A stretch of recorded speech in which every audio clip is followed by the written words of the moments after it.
this is the closing of the festival.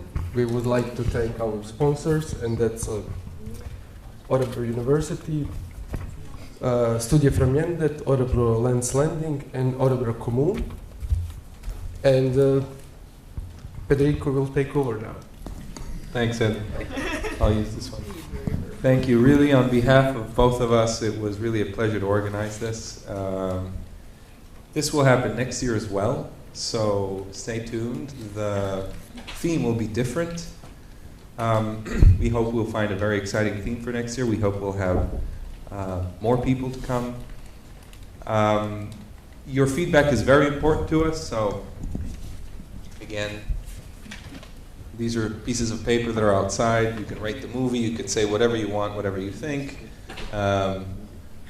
And feel free to leave your thoughts about research, sci-fi, whatever you want.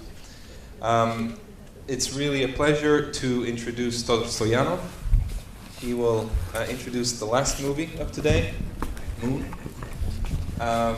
So, again, if you have questions and things, let's keep them for after the film, so we can discuss them in context with the film if you want. The floor is yours. Thanks. Thanks, Federico. Let me see. So, hello everyone. So today we are going to see the movie Moon, and it's one of my favorite movies recently, and I was very happy that Federico asked me to introduce it. And one of the components that plays some role in the movie is a robot that has some capabilities to feel empathy. So what is empathy? Well, I'm not probably the best person to define this, but it's sort of the ability to understand and to share the feelings of others. And before I show you the next little clip, I want to say that humans are very good at feeling empathy. So we want to see if we can train our robots to feel empathy as well. However, first let me see how empathetic you are towards something that's not a human.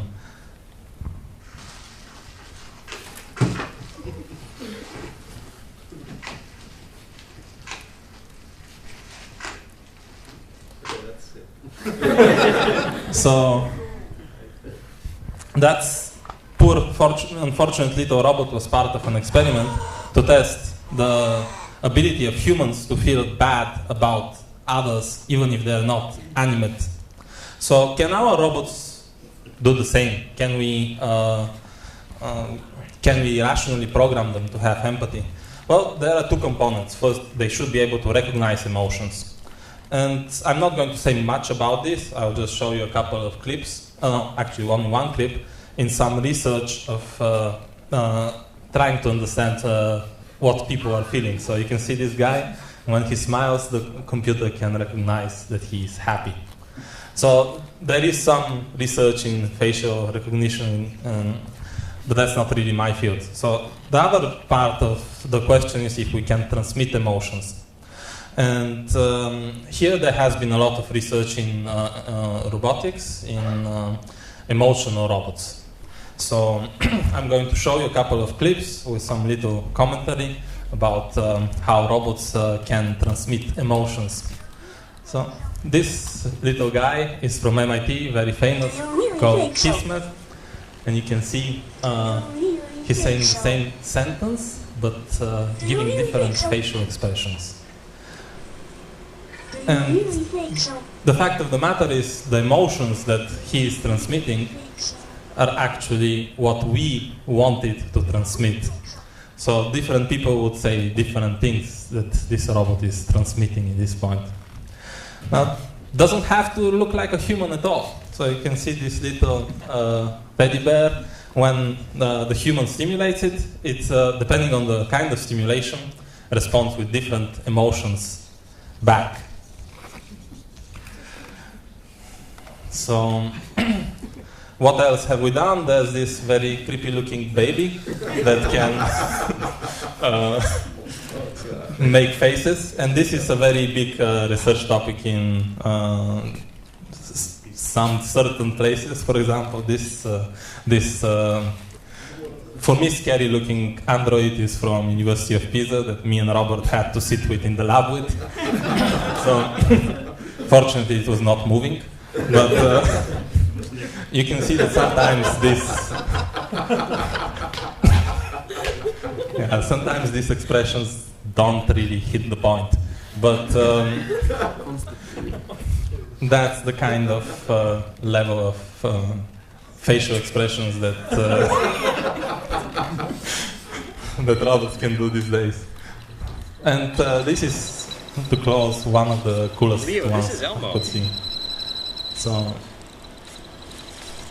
although he's not human, he can respond to visual stimuli and then listen to the person. Wow.